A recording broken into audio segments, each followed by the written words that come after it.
Assalamualaikum warahmatullahi wabarakatuh. Nama saya Argi Raditya Farizi dari kelas IPS 2.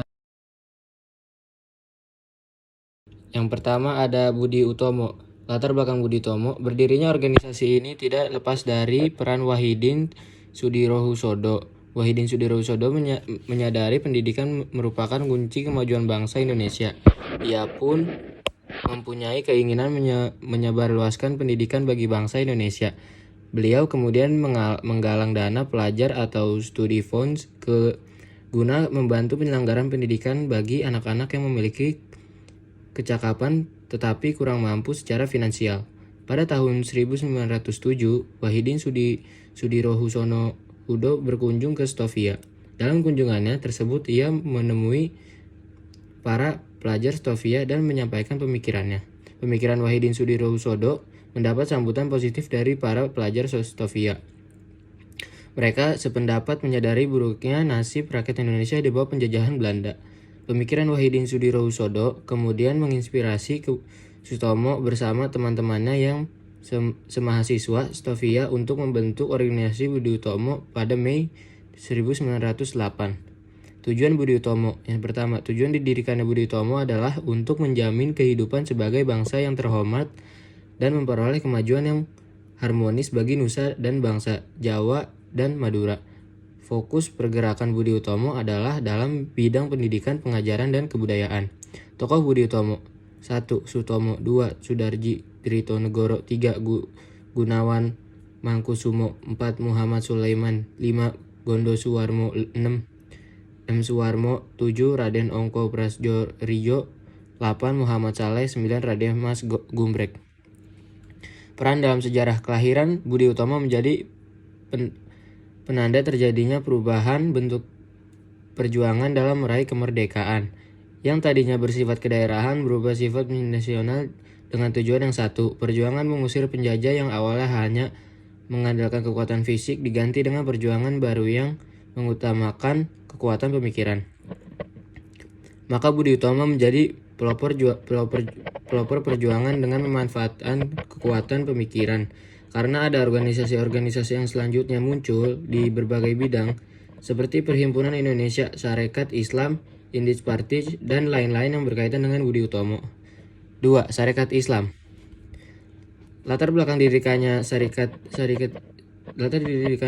tahun 1911 oleh Haji Samanhudi di Solo adalah karena adanya keinginan untuk memajukan kepentingan ekonomi para pedagang Islam di Indonesia. Pada saat itu, para pedagang keturunan Tionghoa telah lebih dulu maju usahanya dibandingkan milik pribumi, sehingga para pedagang Tionghoa memiliki status yang lebih tinggi dari penduduk Hindia Belanda lainnya. Selain itu, Samanhudi juga ingin meruntuhkan dominasi perdagangan etnis di Cina